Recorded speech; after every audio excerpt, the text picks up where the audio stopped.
The War of 1812. The War of 1812 lasted nearly 3 years, from June 1812 into early 1815, and was fought between the United States and Great Britain. Let's look at the key people of the War of 1812. First, Thomas Jefferson, the third U.S. president from 1800 to 1808. Jefferson was the author of the Declaration of Independence and a leading American political philosopher. Despite the unpopularity of his 1807 Embargo Act, he was followed in the presidency by his hand-picked successor, James Madison. James Madison, the founding father and the fourth U.S. president from 1809 to 1817, Madison had been Secretary of State for Jefferson, and as president he continued many of Jefferson's policies. The War of 1812 took place during Madison's presidency. Major General William Henry Harrison became famous for his victory over Tecumseh at the Battle of Tippecanoe. Tecumseh, Shawnee chief and leader who organized an intertribal confederation to fight against white encroachment in the Northwest. He was defeated by Harrison at Tippecanoe. He died at the Battle of Thames while siding with the British. Now let's look at the major causes of the War of 1812. First, Native American pushback. The war began with an attack on Canada, both as an effort to gain land and to cut off British supplies to Tecumseh's Indian Confederation, which had long troubled the U.S. because the British were supplying the Native Americans with the arms needed to fight the Americans from expanding toward the Northwest. Here I am talking about the Ohio Valley, which includes Michigan, Illinois, and parts of Ohio. Major General William Harrison's forces did manage to kill Tecumseh at the Battle of Thames in 1813 in the midst of the decisive victory against the British General Isaac Brock's smaller force. Manifest destiny.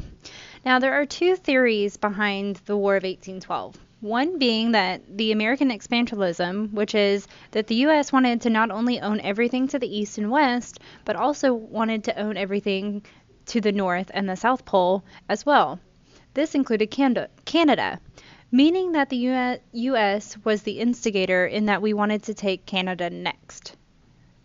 Now, as far as the second theory of the War of 1812, this was that the U.S. was more worried about the impressment and the trade restrictions given by Great Britain, so therefore invading Canada was more of a hostage situation, so that if U.S. were to invade Canada in the early parts of the war, then it would become more of a bargaining chip in order to get Great Britain to drop the trade restrictions and the impressment.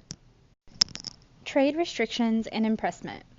After the outbreak of the War of the First Coalition pitting France against Great Britain in 1793, the United States remained neutral and its citizens endeavored to trade with both sides. This situation became increasingly difficult as both France and England objected to this trade as not being neutral. Trade restrictions were put on the U.S. to stop them from helping with France. The British began to impress American soldiers, meaning that the British began removing American soldiers off their ships and enforcing them into British armies. Now, not only was this wrong, but it began the uprise of nationalism of American soldiers. Jefferson's method of extracting concessions from the British would henceforth be that of withholding trading privileges, thus the Embargo Act of 1807. Various non-importation acts were intended to damage the British economy in the midst of a war against France. The effects, Jefferson hoped, would persuade England that it needed the U.S. trade more than it needed impressed seamen or confiscated cargoes, but Jefferson's efforts failed. British officials viewed his attempt at economic coercion as the efforts of a weak nation that did not have the will or the resources to commit to war. In effect, the president had failed to understand the nature of the balance of the power in Europe and the degree to which British policy reacted to French actions, not those of the United States. From 1803 until the issuance of the British Orders in Council of 1807, the British seized 528 American ships, while France seized 206 from 1803 until France issued the Berlin Decree in 1806. Let's get into the politics of the War of 1812. First, we have the Democratic-Republican Party. This party began as Thomas Jefferson's party, but then when James Madison became president, the Federalists looked at the War of 1812 as now Madison's war. The Democratic-Republican Party opposed the Federalists, and they were also pro-France. This means that they supported the war. They wanted to control Canada, and they ultimately had negative connotations about Great Britain going back to the Revolutionary War. The Federalist Party. The political party of Alexander Hamilton, which advocated a strong central government and loose interpretation of the Constitution. They were pro-British because they saw that Great Britain's system was similar to the U.S.'s, and that it would benefit the U.S. to build a relationship with them. Now, because there was no quick communication back then, there was a miscommunication between Great Britain and the United States.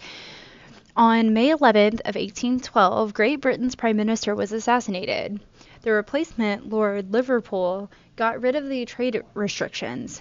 But, as I already stated, there was no quick communication. Therefore, this all happened before the U.S. declared war, and we did not find out until it was too late. On June of 1812, the U.S. declared war on Great Britain. The statistics were that the House voted yes with a total of 61%. The Senate was 59% total yes. Thank you so much for watching, and I hope you learned a lot.